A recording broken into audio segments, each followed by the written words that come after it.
My wife said this was the single stupidest idea she had ever heard in her entire life.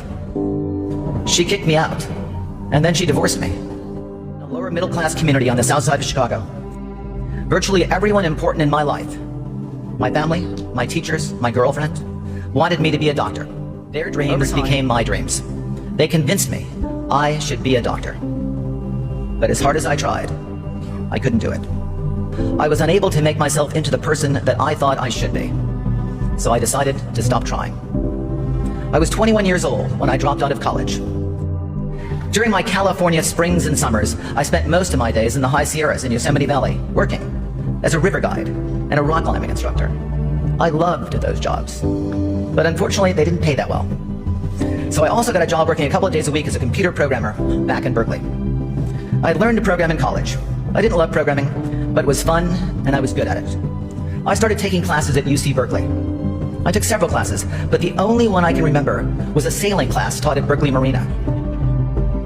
When my class was over, I wanted to buy a sailboat. My wife said this was the single stupidest idea she had ever heard in her entire life. She accused me of being irresponsible, and she told me I lacked. She kicked me out, and then she divorced me. This was a pivotal moment in my life. My family was still mad at me for not going to medical school, and now my wife was divorcing me because I lacked ambition.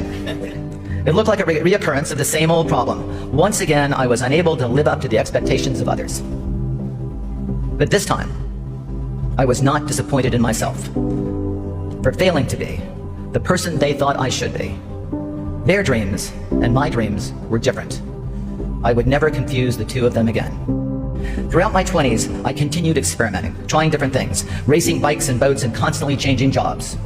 I searched and I searched, but I just could not find a software engineering job that I loved as much as I loved sailing. So I tried to create one. My goal was to create the perfect job for me, a job I truly loved. I never expected the company to grow beyond 50 people. So maybe I really did lack ambition or vision back then. Today, Oracle employs around 150,000 people. But when I started, it was not my intention to build a big company. We assembled an all-star team of gifted programmers who were among the best in the world at what they did. That team, plus one crazy idea, gave birth to a giant company. I call it a crazy idea because at the time, everyone told me it was a crazy idea. The idea was to build the world's first relational database. But back then, the collective wisdom of computer experts was that while relational databases could be built, they would never be fast enough to be useful. I thought all those so-called computer experts were wrong. And when you start telling people that all the experts are wrong, at first they call you arrogant, and then they say you're crazy. So remember this, graduates. When people start telling you that you're crazy, you just might be onto the most important innovation in your life. Oracle doubled in size year after year after year for 10 years. It was growing so fast that it was impossible for anyone to control. It was like sailing in a hurricane. And then we went public. Oh my God.